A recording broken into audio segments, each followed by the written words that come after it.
Customer service is a dirty word. What would Yes. you generally say is the ideal word, or where are we headed in terms of what you would say is the right approach? Yeah, so I always joke that customer service is a four-letter word.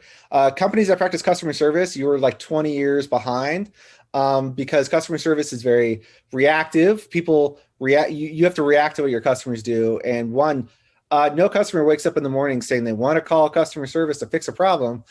So you go from customer service to customer support, which is better. It's not perfect, but it's way better because you're supporting them, you're enabling them.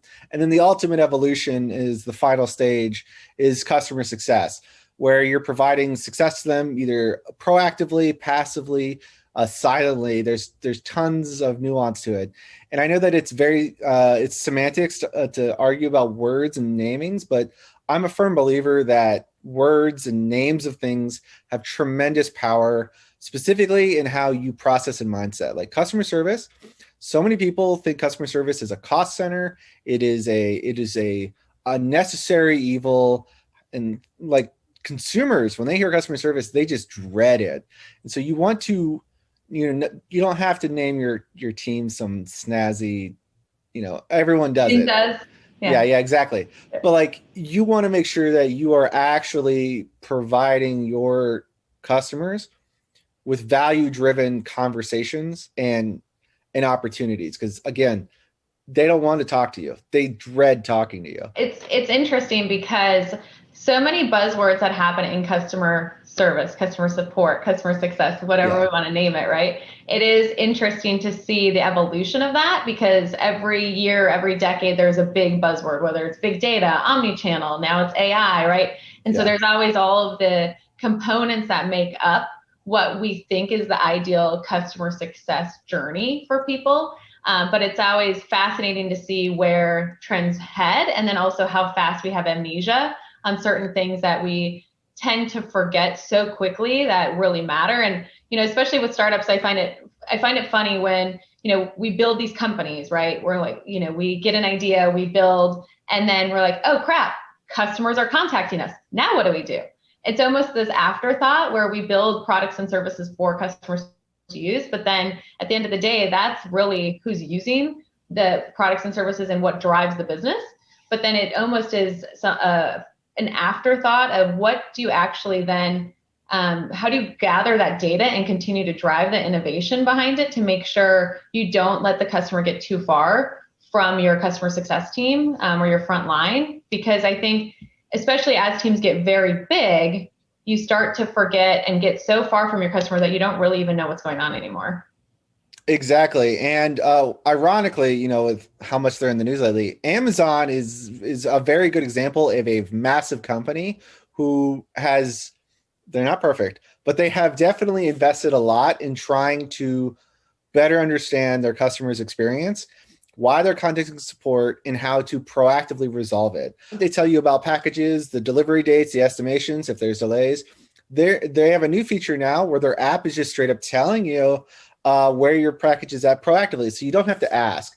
And they're doing everything they can from a design UX philosophy.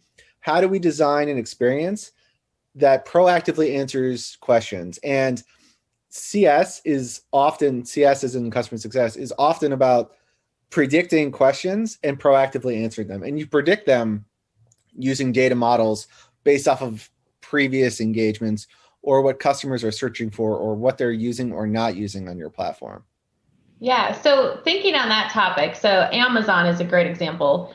Before Amazon, everyone, or I should say most customers anticipated interacting with their brands that they were working with based on what industry they were in. So have you brought some of the Amazon-like model to banking now, instead of it being kind of your traditional financial services relationship with your members or customers? Yeah, exactly. And as you said, like it's very like each industry has its own philosophies and models. When you say banking customer service and you think of traditional banks, uh, I was talking about dreading before. That is the definition of dread. No one likes calling a bank customer support. And I notice how I say call. A lot of people are used to calling banks or going in person. And so while not necessarily taking Amazon's direct approach, there's a lot of aspects. At Novo, we are definitely trying to provide a proactive empowering customer support model around seeing what customers are asking about or complaining about, and designing in-app features that directly speak to those issues before the customer even knows it's an issue, overhauling our self-service and automation flows, and also providing transparency in how to contact us. That doesn't necessarily mean that you are super available everywhere. Like, I think phone calls are an addiction. I understand why people want phone calls. They think it's the fastest way to resolve an issue, which is true. And it's usually the fastest way to solve an issue because a company is forcing you to call them to solve a problem. And Novo, well, we're not there yet, but everything's a journey. And it was with Amazon. Every month, every day, you slowly move the goalpost on self-service and empowerment.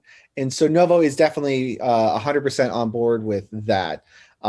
Identifying root causes of issues, either changing copy or adding pop-ups, sending emails, proactively outreach, and things like that. And Novo definitely wants to do that. No one wants to talk to their bank, and Novo definitely wants to be a part of that.